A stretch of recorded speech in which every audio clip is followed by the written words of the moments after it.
Vida de Jornalista no ar, eu sou o Rodrigo Alves, esse é um podcast para a gente conversar sobre jornalismo com quem faz jornalismo. Todos os episódios estão no iTunes, no Spotify, no Castbox, em todos os aplicativos aí de podcast. Você pode deixar lá sua avaliação, seu comentário, manda suas sugestões também no Twitter, no @vida_jornalista. E hoje, olha, a gente vai rodar bastante aí pelo mundo, porque vai ter história de coberturas jornalísticas em países, vamos dizer assim, menos óbvios do planeta, porque hoje eu estou aqui no prédio onde fica a redação da Globo News e do jornalismo da Globo, para conversar com o André Fran, que é o diretor e, claro, também um dos viajantes do programa Que Mundo é Esse, da Globo News, e anteriormente do irmão mais velho do Que Mundo é Esse, que é o Não Conta Lá em Casa, do Multishow. André, obrigado, seja muito bem-vindo ao Vida de Jornalista. Eu que agradeço, vamos conversar aí que eu adoro também podcasts e falar pra caramba. Ah, então tá tudo em casa, tá tudo em casa. Como é que tá a sua contagem de países visitados, você conta ou não? Cara, eu às vezes pego aqueles aplicativos e conto, assim, porque não são só os destinos que eu fiz com o programa, né? Tem as viagens a lazer e também tem as escalas, que às vezes no início, principalmente que a gente estava mais empolgado, abria uma passagem para conhecer uma escala, então já tem para lá de 70 países. Caramba, mas eu não imagino você, por exemplo, sei lá, visitando a Torre Eiffel, numa viagem totalmente turística, assim. Pô, se engana redondamente. Uma das viagens mais legais, e o pessoal também nunca acredita, que eu mais gosto de fazer, inclusive a última que eu fiz internacional foi para Paris. Eu estava voltando quando a gente gravou Coreia do Norte e Coreia do Sul, estava viajando de Air France, fazia uma escala em Paris, eu abri a passagem e falei para minha mulher e minha filha de 2 anos me encontrarem lá para a gente ficar alguns dias. Legal. Mas alguma das minhas viagens que eu mais gosto de fazer de férias é para Disney. É mesmo? Eu tenho o objetivo de conhecer todas as Disneys do mundo. Eu já conheço a Euro Disney, conheço a Disneylandia, a Disney World de Orlando, conheço a Tokyo Disney, que eu já fui 2 vezes, inclusive, falta só da China. Mas então, até nisso você vai buscar o inusitado aí, não é só a Disney de Orlando. Eu queria até começar esse nosso papo nesse clima aí de início de ano, esperança, novos tempos, porque a gente sabe que o mercado de jornalismo é bem cruel, é um território hostil, né? Para combinar aí com alguns dos destinos por onde você já passou, muitas demissões, mas acho que você é uma prova de que a notícia ruim nem sempre significa que vai ser ruim para sempre. Já ouvi você falando do dia em que você foi demitido da agência de publicidade, né, onde você trabalhava, e isso acabou sendo ali a melhor coisa que te aconteceu, porque desencadeou uma série de eventos e você passou a trabalhar fazendo o tipo de jornalismo que você faz hoje e faz super bem. Então, um gancho para você contar como você começou a fazer esse tipo de jornalismo de viagem, indo para destinos que as pessoas conhecem pouco. Eu acho que é meio que... É bem por isso que você falou. Eu gostava de escrever, gostava de histórias e conhecer, e me viciado em informação. Então a internet abriu um mundo para mim. Então viajar é aquela oportunidade de você ter contato com informação, culturas diferentes, religiões, gastronomia diferentes em primeira mão. Então aquilo sempre me encantava. Mas eu fiz o caminho que é o tradicional, né? Você escolhe a profissão e aí depois você entra na profissão para tentar seguir por aquilo. E aí eu acabei enveredando mais pela publicidade e já era romanticamente idealista, coisa que acho que quando a gente é mais jovem é mais comum, hoje em dia nem tanto, mas aquilo me incomodava, aquele conflito pessoal de estar bem até na publicidade, mas estar criando desejos que não são sustentáveis em pessoas que não precisam consumir, estimulando esse consumismo exagerado, me incomodava muito. Mas eu não tinha coragem de pedir demissão, porque, tava naquele formato tradicional, né? Se formou, conseguiu um emprego bom, nananã, até o dia que eu fui demitido. E aí, cara, as pessoas acharam, nossa, foi demitido, foi o dia mais feliz da minha vida. Eu vim andando pela rua, parecia que eu estava nas nuvens. Em vez de pegar ônibus, eu vim andando pela praia, assim, eu trabalhava no escritório perto da praia, vim andando pela praia para observar a natureza, o dia. Liberdade. Liberdade. E aí eu comecei a fazer aquilo que parece o clichê, mas os clichês são as maiores verdades, no fim das contas. Eu falei, cara, eu vou aproveitar que eu guardei uma grana e tal, vou dar uma viajada e depois vou começar a trabalhar com o que eu gosto de fazer. E o que eu gostava de fazer era isso, era pegar informação, informar as pessoas, era interessado em política, em culturas diferentes e começar a editar vídeo, fazer uma coisa nessa área, junto com um amigo meu, o Leandro Campos, que hoje é diretor do Canal Off. Na época a gente tinha uma marca de roupa, a gente fazia vídeo para banda de amigo, enfim, gostava de brincar com vídeo. E eles iam viajar de férias para Sumatra, na Indonésia, para uma viagem de surf de amigos de final de ano, quando teve o tsunami, né, que ficou famoso nas imagens no mundo todo, no YouTube, as ondas destruindo os hotéis e tal. E putz, acabou a viagem, vamos ter que cancelar, não vai dar. E a gente parou e pensou, cara, por que não mantém a viagem, só que transforma o que seria uma viagem de surf de amigos em uma expedição até o centro, o epicentro desse tsunami, ver como o país está reagindo, como a gente pode ajudar. E aí nasceu o embrião do que, primeiro, o Não Conta Lá em Casa e hoje o Que Mundo é Esse? Uhum. Nessa viagem você não estava, né?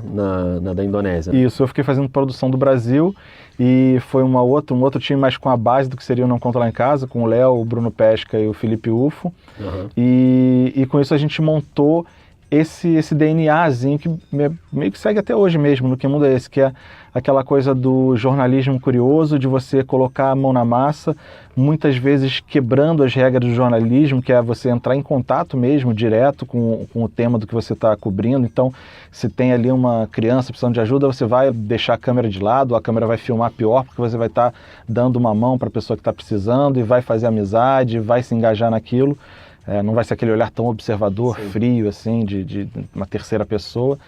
E que, ao mesmo tempo, deu um pouco dessa curiosidade, desse tempero do que é o programa. Então, eu acho que acabou sendo uma fórmula de sucesso, que permanece até hoje com algumas variações, claro, porque era muito sincera. A gente realmente queria entrar em contato com aquelas histórias, a gente tinha curiosidade sobre as questões, as perguntas que a gente fazia nas entrevistas eram perguntas que a gente nunca levou, eu nunca levo até hoje um script de perguntas anotadas que eu quero, tipo assim, que eu tenho que fazer. Porque eu sei que eu chegando lá eu vou ter perguntas que eu realmente estou curioso para saber daquele lugar, daquelas pessoas. Então, era uma coisa muito sincera e a gente, por um outro lado, também registrava isso assim, o tempo todo. Então, os erros, as descobertas, o making off meio que era parte do programa. Putz, tem que falar com aquele cara, a gente nunca viajou com visto de jornalista e nem com fixer. Fixer é aquele, você conhece, mas para quem está ouvindo a gente, um produtor local que arruma uma entrevista, que leva para um lugar, que coloca num hotel. Não, a gente ia descobrindo e registrava essas descobertas. Então, era tudo muito verdadeiro. A gente não tinha uma pauta com um entrevistado marcado. Não, a gente fazia uma amizade na rua e o cara levava a gente para mostrar uma coisa que ele achava interessante. E isso era meio que a tônica do programa. É bem o DNA do programa, né? Você saber o que está acontecendo com vocês também para conseguir chegar naquelas pessoas ali. E o Não Conta Lá em Casa, foram 8 temporadas. Eu não vou pedir para você escolher uma, porque é meio cruel isso, mas se você lembrar de algumas que são as mais marcantes para você, o que você lembra, assim, o que vem à tua mente? Cara, eu vou destacar 3, prometo você rapidinho em cada uma delas. Primeiro, por conta do Irã. Foi um dos primeiros países que a gente fez logo na primeira temporada e a gente teve uma experiência ótima no Irã. Claro que tem as ressalvas, como qualquer país tem as suas ressalvas, o Brasil tem. Mas a gente foi para lá, as pessoas, cuidado, vocês vão para o Irã, terra de extremistas, de fundamentalistas, de terroristas. E a nossa experiência no Irã foi muito legal. O povo mais hospitaleiro que eu conheço, e até hoje eu acho. A gente viajou em total segurança, lugares super bem conservados, com estrutura para o turismo.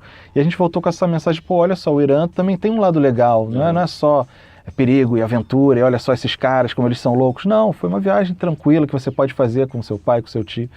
E aí eu me lembro que o canal, na época, o Multishow ficou meio assim, mas como assim? Não tem o perigo, não tem aventura? A gente falou, cara, a gente quer mostrar a verdade, a gente quer mais do que passar perigo, que perigo numa situação de guerra não ensina nada, a gente quer quebrar paradigmas e quebrar preconceitos e mostrar um outro mundo que as pessoas não conhecem. Então essa viagem me marcou muito por isso. Outra foi quando a gente, logo que teve uma mudança na equipe Não Conta Lá em Casa, entrou o Michel Coelho, eu e o Felipe Ufo permanecemos, a gente foi tratar de uma das maiores questões mais complexas do nosso tempo, que é a questão Israel-Palestina. Então a gente passou alguns dias em Israel, Tel Aviv, Jerusalém, e depois na Palestina, fomos também a Jerusalém e outras cidades, Belém e Ramallah, e participamos de protestos com bomba de gás e tal. E aí botamos o programa no ar, a gente conseguiu essa coisa bem equilibrada, e eu me lembro que a gente tomou crítica dos dois lados. O lado falou, vocês são pró-Israel, defendendo esse Estado terrorista, e do outro lado também, vocês estão defendendo a causa palestina, que são terroristas que atacam. Então, aí eu pensei, cara, se a gente está sofrendo ataque dos dois lados, é porque a gente está fazendo um bom trabalho, que é ver e vivenciar aquela realidade. E por último, a gente estava até conversando aqui antes de começar a gravar, e você também achou, que é o dos refugiados, que é uma coisa recente, que continua até hoje, por mais que o foco da mídia de hoje em dia tão acelerado já tenha mudado o olhar para outra coisa, mas continua esse drama cada vez pior. É uma coisa que não era de um país só, pelo contrário, eram de vários países. E é uma coisa que mostra um ponto bem interessante do programa, que a gente tenta sempre perguntar, por que vocês não fazem no Brasil e tal? O Brasil também é cheio de questões. que na verdade a gente conseguir colocar questões universais, e muitas delas são pertinentes ao Brasil também, mas a gente colocar num plano global. Então a gente consegue fazer com que as pessoas analisem com um distanciamento crítico maior, sem se verem inseridas nessa disputa polarizada, hoje cada vez mais de binária, de lado A, lado B, coxinhas ou petralhas, e fascistas ou comunistas. A pessoa vê aquela questão pelo que ela é. Então, imigração, refugiados, são positivos, são negativos, como é que é na realidade, quem são essas pessoas?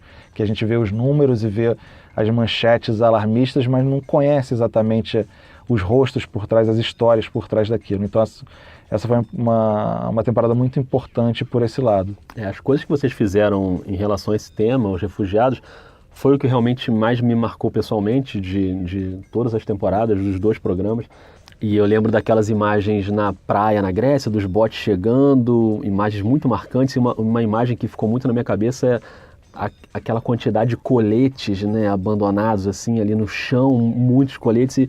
A gente acabou de chegar aqui na ilha de Lesbos, na Grécia, e a gente mal saiu do aeroporto, não andou nem 1 quilômetro, a gente passando de carro em frente a uma praia colada ao aeroporto, a gente encontrou diversos coletes salva-vidas, bote, boias, tudo espalhado aqui pela praia. Eu tava tentando filmar, a gente chegou lá na ponta, cara, o céu me pegou, eu tava muito nervoso, eu tive que desligar na hora, quase que deu um tapa na cara. Se para mim, vendo na minha televisão, na minha sala, confortavelmente, já foi um impacto enorme, eu queria te perguntar o quanto te impactou de ver tudo aquilo ali de perto, assim. Cara, o que mais me impactou nessa viagem, nessa época minha mulher já estava grávida da minha primeira filha, que hoje está com 2 anos e meio. E eu me lembro que eu já estava com aquela coisa na cabeça de criança e tal, e ganha uma outra dimensão quando se torna uma coisa real, e a criança ou o seu filho já se torna real quando já está na barriga da mãe. E, cara, ver as criancinhas que chegavam e em situação ali completamente... Aqueles botes era uma travessia totalmente arriscada. Não tinha... Eu lembro que uma das primeiras perguntas que eu fiz foi, mas quem vem pilotando esses botes, leva de volta? Não, eles tocham aquele bote de gente que deu grana para estar ali, aponta para o lado, liga o motor e vai-te embora. Não, e o pior é que as criancinhas que você vê chegando certamente te fazem lembrar das criancinhas que não chegam. Exatamente. Né? Porque tem muita gente que não chega e que fica pelo caminho. Cara, e isso é mais uma forma de aproximar da questão. As pessoas, um lugar naquele bote improvisado, que dezenas caíam, centenas de pessoas morreram, era 4 mil euros por pessoa. Ou seja, as pessoas que estavam atravessando eram pessoas, empresários, engenheiros, a gente conversou com cineastas, com professores, pessoas que tinham condição de fazer aquela travessia e estavam fugindo do seu país, não para uma oportunidade melhor, porque precisavam sobreviver. Então, isso que você falou, quando você faz essa comparação com as criancinhas que não chegaram, e aquela foto, eu me lembro daquela criancinha de rosto na praia, com um sapatinho, tudo, você pensa, cara, igual eu faço com a minha filha, eu boto o sapatinho nela, boto uma roupinha, amarro aqui para ela não abrir, para ela não pegar friagem, e uma mãe com esse mesmo carinho, com esse mesmo amor, tem que se lançar numa viagem dessa e perde seu filho. E as que não perdem seu filho chegam até o seu destino e sofrem com preconceito, são tratados como terroristas, como pessoas que vão sugar da economia do local. Tudo isso que, se você for pesquisar 10 minutos na internet de fontes ultra confiáveis, você vai ver que nada se comprova, muito pelo contrário. Mas foi um pouco triste por esse lado. Você vê como é que a força do preconceito e da superficialidade a serviço de politicagens e politiqueiros acaba taxando tanta gente, tantos grupos que na verdade precisam tanto da nossa ajuda, né? Porque é um preconceito reforçado por governos, né? Como o nosso e o do Trump, né, nos Estados Unidos, assim, é muito claro. Agora, você tinha citado isso aqui no início do nosso papo, sobre essa questão do envolvimento, porque às vezes o jornalista fica naquela, não, vou ficar aqui de fora só registrando, e vocês o contrário, né? Vocês mergulham de cabeça e deram carona e levaram coisas para refugiados. Como é que é essa avaliação na cabeça de vocês? O quanto vocês podem se envolver ali com aqueles personagens? Eu acho que a gente primeiro coloca em primeiro plano, não é algo nem assim planejado ou combinado, a gente sabe que vai ser assim, não tem muito como evitar, que é colocar o lado humano em primeiro lugar. Então, se a gente chega num lugar e tem uma pessoa que a gente está entrevistando, fala, você está indo para a fronteira do lugar tal? Eu estou cheio de mantimento, tem um monte de família lá passando frio na rua. cara, não tem como a gente falar, olha, eu não vou levar porque eu não quero. Chega lá, olha, a gente está com pouco, isso era uma questão também na crise de refugiados, né?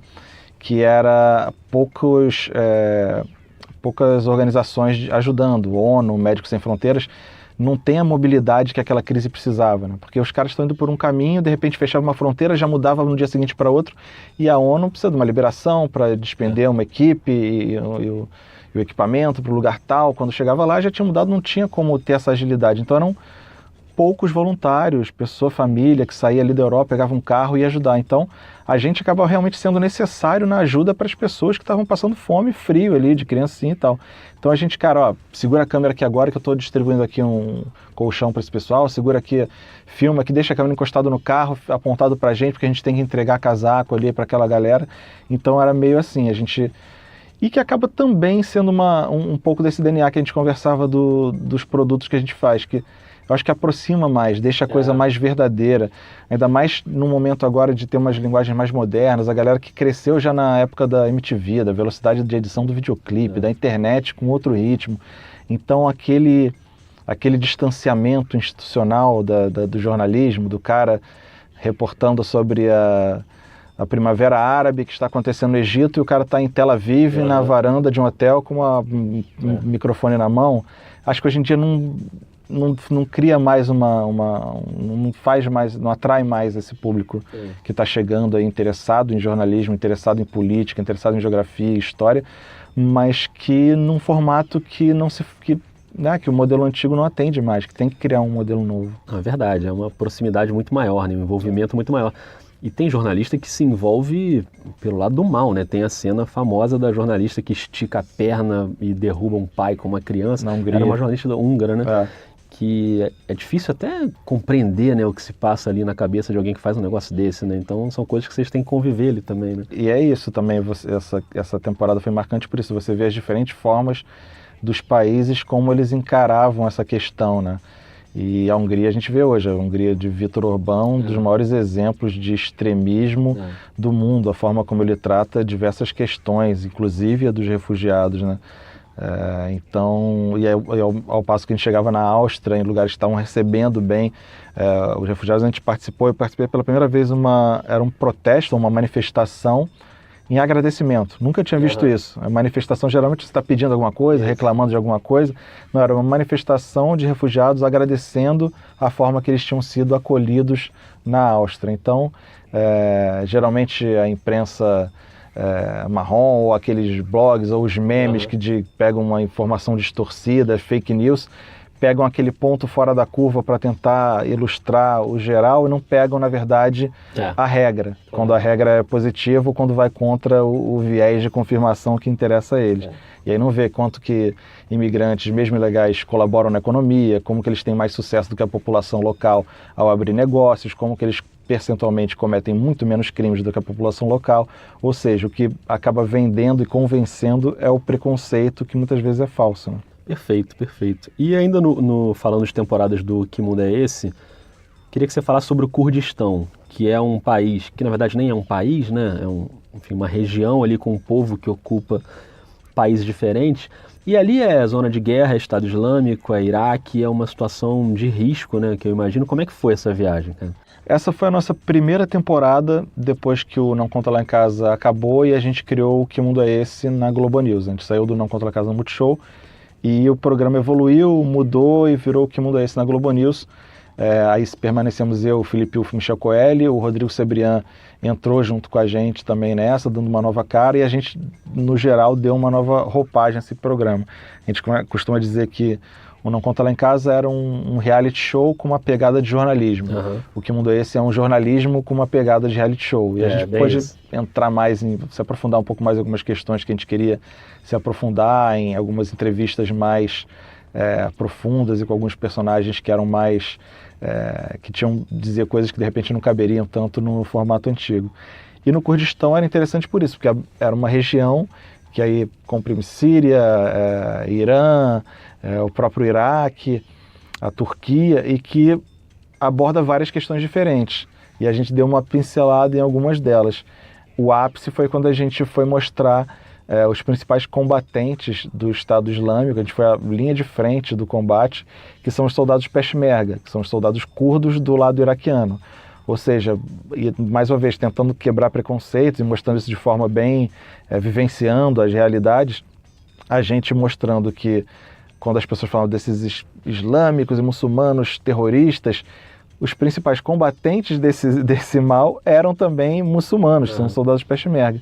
E a gente foi até lá, e aí viu a bandeirinha do ISIS lá do outro lado, e os caras dando tiro na nossa frente. Gente, que isso, não precisa atirar, porque não estava nem tendo combate. A gente disse, não, a gente vai dar uns tiros aqui para demonstração para vocês. A gente, cara, calma. E não tinha, aquilo que você imagina, quando você vai, sei lá, nos Estados Unidos visitar uma base militar, tem um termo de segurança que você assina, você só pode ir até aquela zona delimitada, daqui para andar até ali você tem que usar o seu colete, a prova de bala. A gente chegou lá, o cara falou, olha, eu vou levar colete para vocês. Quando a gente chegou só tinha um colete. A gente, cadê os outros coletes? Ele, o cara esqueceu, mas vamos lá que tá tranquilo. Então era uma coisa muito mambembe, né? Então a gente não sabia até onde aquilo ali era seguro mesmo ou não era, ou eles eram sem noção, que também eram, um grupo totalmente improvisado ali para combater. E eu me lembro que a gente filmou e tal, essa confusão toda, até o momento que o UFO começou a ouvir uns pss, pss, pss, passando assim por cima, aquele barulhinho de deslocamento de ar, né? Aí ele virou para um soldado, isso aqui é o que eu tô pensando, o cara falou com um sorrisão no rosto, é tiro do Estado Islâmico. A gente, vamos encerrar por aqui, vamos embora, já pegamos o que a gente tinha que pegar, a história está contada. E tem a história de que o hotel onde vocês ficaram, depois que vocês voltaram, logo depois ele foi vítima de atentado, teve isso, não? Isso foi no Iraque, em Bagdá, ainda lá quando a gente estava fazendo a segunda temporada do Não Conta Lá em Casa. A gente foi no Iraque num momento também, a notícia para o mundo era que depois da invasão dos Estados Unidos e de depor Saddam Hussein, o Iraque voltava a ser um país estável, que podia ser visitado normalmente. E a gente falou, vamos visitar então, né? Se a notícia oficial é essa. A gente entrou em contato com os órgãos lá do Iraque, pode ir, turista, somos brasileiros e tal. Não, pode sim, venham, sejam bem-vindos e tal. Pô, e quantos turistas com a gente estão indo aí já para o Iraque para fazer turismo? Vocês são os primeiros. Nossa. E fomos lá, né? E a gente, cara, quando isso aí não pode contar lá em casa, porque se você contar em casa, vão te trancar no banheiro. Do programa, justamente por isso. E a gente chegou lá e viu que a notícia, e essa foi a lição do programa, dessa viagem, foi não acredite em notícias oficiais porque elas atendem a interesses, né? Então a gente viu que o Iraque é totalmente instável ainda, imerso em violência, sem nenhum comando, era milícia de um lado, soldado do outro, soldado americano, soldado iraquiano, não tinha ordem nenhuma, era o caos e violência total, atentado todo dia. E a gente voltou o mais rápido que deu um passeiozinho mais ou menos, porque ninguém era louco de passear pelo Iraque ali naquele momento. E é uma lição que a gente acaba também falando para o programa, olha, foi um erro nosso ter ido ao Iraque, a gente não quer passar por corajosos que vão a lugares perigosos, a gente sempre rejeitou esse slogan para o programa, porque não é coisa de maluco querendo fazer loucura, não, a gente tem um objetivo, a gente tem o interesse da narrativa que a gente quer mostrar, a gente quer conhecer de verdade, depois traduzir isso de forma mais fiel possível, então a gente tenta ao máximo evitar qualquer tipo de risco para contar as histórias que a gente precisa contar. E nessa história do planejamento, você falou que vocês sempre vão com visto de turista e não com visto de jornalista. Vocês fizeram uma temporada na Coreia do Norte. Primeiro explicar porque a gente está filmando desse jeito meio improvisado, meio escondido. É porque essa viagem vai ser meio específica. Daqui a alguns minutos agora, estamos embarcando para Pyongyang, na Coreia do Norte. Eu acho que ali nem se vocês quisessem ir com visto de jornalista ia dar, né? Porque ali é outra coisa, né? Para você, ali é o contrário. Se você quer ir como jornalista, as limitações vão ser ainda maiores. Então você vai estar sendo mais bem recebido ainda, você vai seguir um roteiro mais específicozinho ainda, vão controlar mais ainda para onde você está apontando a sua câmera. Então a gente foi como turista e fizemos a viagem de turista.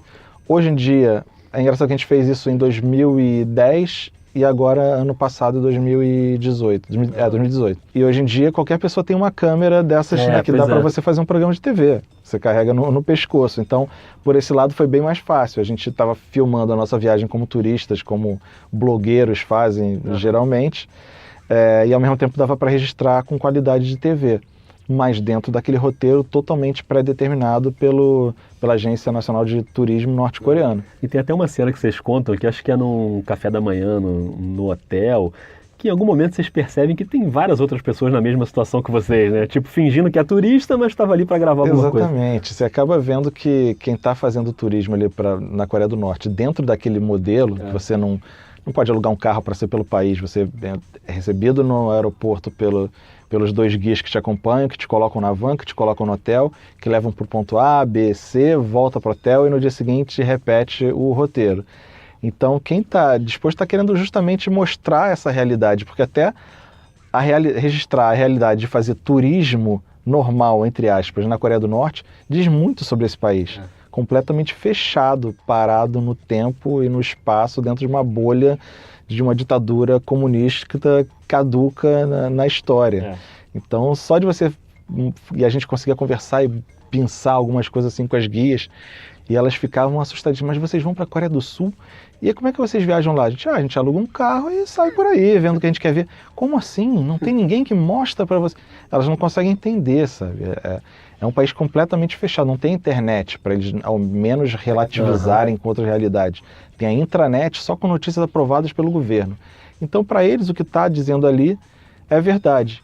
E mesmo assim, a gente tenta não criar muito essa dicotomia de bom ou mal. A gente analisa pela realidade do outro. Então, a gente mostrando a realidade das nossas guias também era uma maneira de você mostrar a realidade do país delas, sabe? É verdade. E aí um país numa realidade muito diferente dessa, que é os Estados Unidos, que é um país obviamente mais acessível aos turistas, mesmo com o Trump, que não é muito chegado nos estrangeiros, mas foi legal ali porque eu acho que vocês deram um bom exemplo ali de como às vezes o roteiro também muda durante a viagem, né? Vocês saem daqui com planejamento, obviamente, mas tem a história do personagem que vocês foram na época da campanha presidencial e queriam perceber essa cultura das armas, né? Que eles têm muito forte lá. E vocês acham um personagem meio do nada que morava na Louisiana e vocês estavam bem longe, né? Da Louisiana, que é Las Vegas. A gente estava em Las Vegas, exatamente. Pois é. E aí vocês mergulham ali naquela família tradicional de cultura armamentista dos Estados Unidos. Como é que foi? A gente costuma dizer que o programa tem 3 roteiros. Um é o roteiro antes da gente viajar. A gente faz uma lista do que a gente quer abordar. E a gente estava cobrindo os Estados Unidos durante a campanha presidencial, então a gente queria mostrar a questão da liberdade econômica, a gente queria mostrar a questão da cultura das armas, a gente queria mostrar a questão dos nativos americanos. Então a gente vai mostrar aqui, para mostrar a cultura das armas, o que a gente vai fazer? Vamos para o Alabama mostrar uma daquelas gun fairs, aquelas feiras de arma, que o pessoal pode comprar arma com total liberdade e open carry, né? Você pode carregar sua arma abertamente na rua. Só que quando a gente estava em Las Vegas, a gente estava filmando uma outra pauta, mostrando o turismo, essa questão do dinheiro e da ostentação, do American Way of Life. E sentou do nosso lado uma família e perguntou o que a gente estava fazendo, a gente contou, e arma, e falou, armas? Cara, se vocês querem mostrar armas, você tem que ir aqui para a minha cidade. Ó. É a segunda cidade da Louisiana, é a cidade com o maior número de armas per capita dos Estados Unidos. E listou uma série de coisas assim, positivas de arma. E a gente, cara, muito mais legal se a gente viver o cotidiano de uma família, e eles mesmos se autodenominaram rednecks, né? Os caipiras norte-americanos. E a gente fez isso, foi para lá, fomos super bem recebidos e vimos aquela cultura da criança que dá tiro, do cara que anda com 6 armas no carro. Nossa. Faz barulho. O final de semana é dar tiro, beber cerveja na beira do lago, com a R15, com munição. I shoot a gun almost every day. E fomos dar tiro com outra família que depois, por outro lado, mostrava um lado totalmente ultraconservador e até racista, falando que os problemas dos Estados Unidos era a culpa de ter eleito um presidente negro, no caso o Obama. Então, você ia vivenciando todos os lados dessa cultura.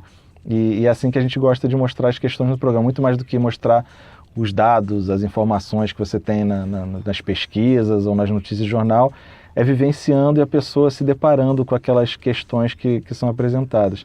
No fim, claro, como a gente mostrou um lado, ele só mostrando os lados positivos da cultura das armas e da liberdade de você portar armas nos Estados Unidos, a gente mostrou todos os índices que mostravam que era a cidade com o maior número de assassinatos por arma de fogo, de acidentes com arma de fogo, de crimes, né, que não combatia crimes, muito mais suicídio era muito mais alto, e a violência doméstica com arma, e, enfim, uma série de coisas negativas que acabam superando muito mais as positivas nos Estados Unidos nessa questão. E agora, mais recentemente, a temporada do Irã, que vocês, inclusive, reencontram uma personagem que vocês já tinham conversado na primeira vez, né, de ir para lá.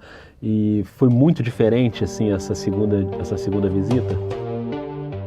E para entender esse Irã, a melhor forma é viajar. Conversar com as pessoas E sempre. Sempre questionar Que mundo é esse?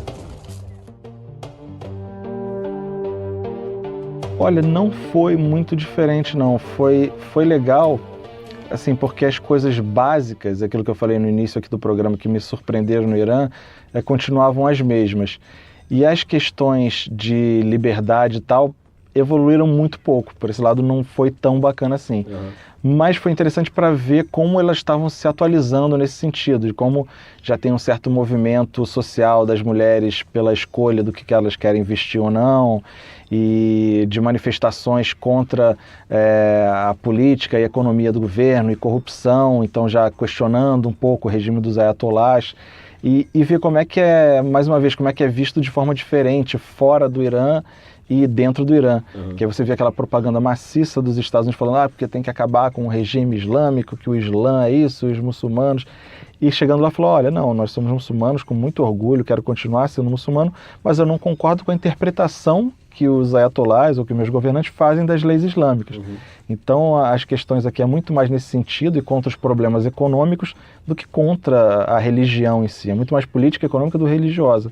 Então, sempre, por mais que seja muita coisa estivesse igual há anos atrás, quando eu visitei o Irã, você via como é que é muito diferente do que as pessoas ainda hoje imaginam das situações contemporâneas daquele lugar. É verdade. E André, você passou rapidamente aí em algumas respostas por esse ponto, mas eu queria que a gente falasse um pouco mais da logística das viagens. Agora, antes da gente conversar, eu entrei hoje em casa no Google Flights, botei lá Rio-Bagdá, Rio-Damasco, São Paulo, Pyongyang, e não veio nada, assim, não consegui achar nenhum voo. Primeiro, como é que se compra uma passagem para a Coreia do Norte? Qual é o trâmite? Aí, claro, estou usando o exemplo da passagem de forma mais caricata, mas a logística de hospedagem, de visto, se você lembra qual foi o mais difícil, o mais complicado de logística, fala um pouco disso.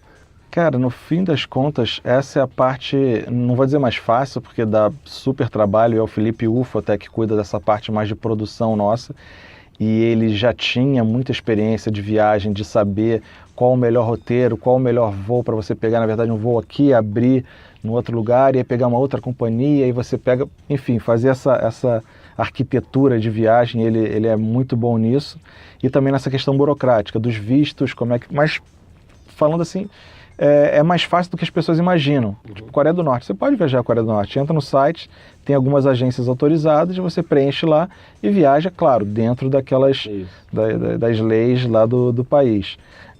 Irã, a mesma coisa. Irã, eu costumava recomendar Istambul, na Turquia, como uma viagem boa assim, para os meus pais.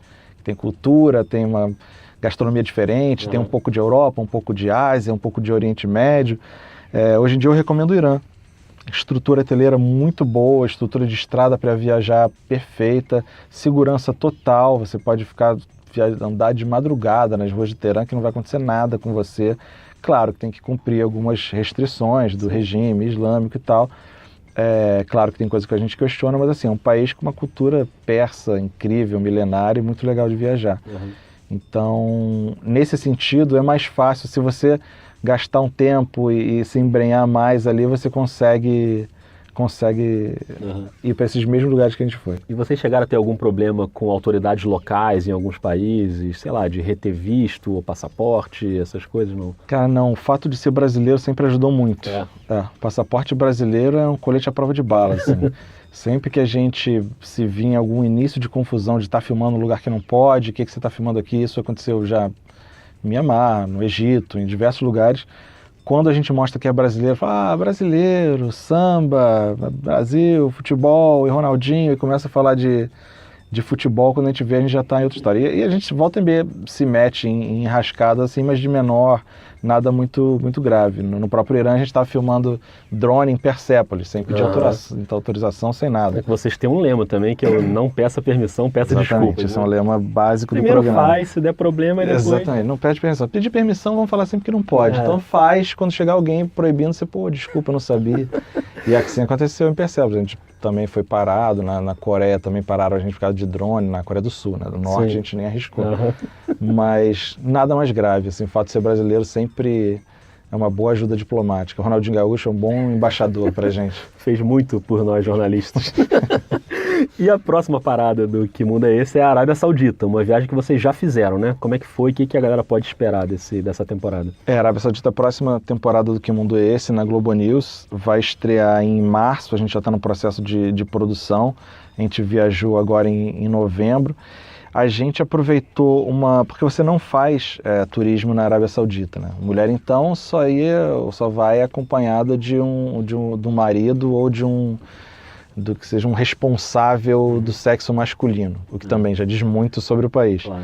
E a gente aproveitou uma brecha que estava tendo um evento de Fórmula Eletrônica que eles estavam emitindo visto de turismo para quem quisesse assistir e podia ficar 15 dias no país.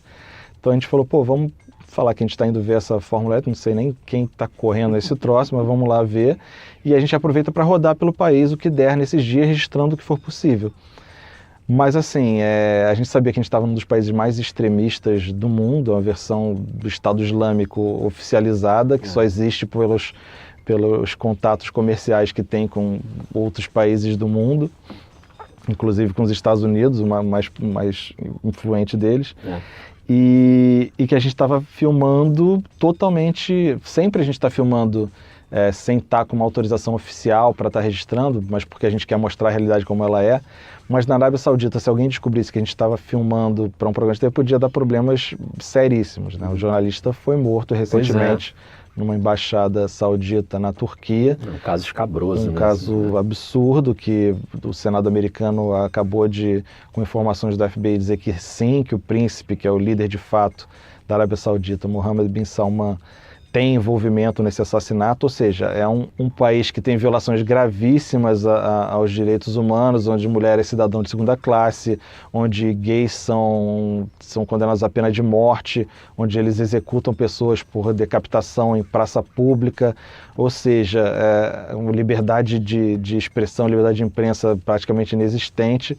A gente sabia que a gente tinha que estar se resguardando muito mais ao filmar e registrar ali, então não dava para sair fazendo entrevista, abordando gente na rua, porque eu falava, por que esses caras estão entrevistando aqui? Então foi mais uma de vivenciar o país, mostrar e observar o que a gente estava vendo e relatando o que a gente estava sentindo e aproveitando para dar um pouco de contexto sobre a realidade da Arábia Saudita, o momento que eles vivem hoje de querer depender menos do petróleo, fazer umas concessões, a liberdade de mulher poder dirigir. Olha só que maravilha, como eles estão abertos. As mulheres agora podem dirigir. Elas podem agora frequentar o estádio de futebol, desde que num espaço reservado, vestido de burca da cabeça aos pés.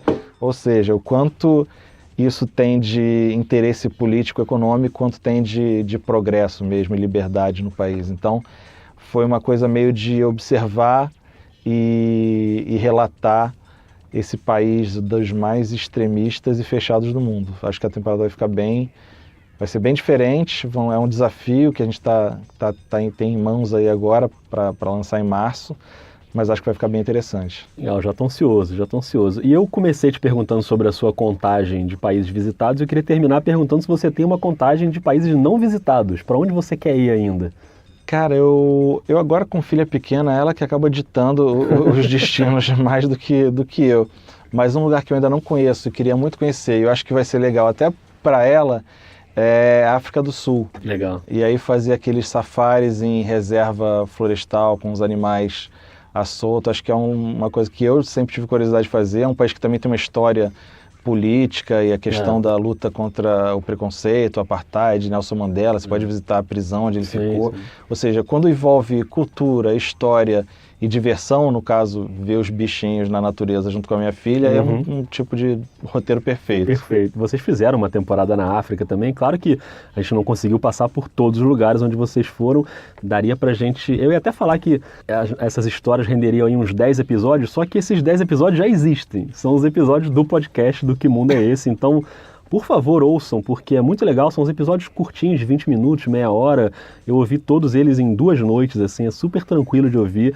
E procurem também o programa que está no Globosat Play, o Que Mundo é Esse? O Não Conta Lá em Casa também dá para achar coisas no site do Multishow. Então, cara, André, manda um abraço pro Felipe, pro Michel, pro Rodrigo e parabéns pelo trabalho. Muito obrigado, gostei muito do papo, viu? Pô, valeu, eu que agradeço, sempre adoro participar e conversar. Espero que o próximo seja sobre NBA, que eu também sou fã radical de NBA. E quem quiser estender o papo também pode me encontrar nas redes sociais, @AndréFran, em Instagram, Twitter da vida.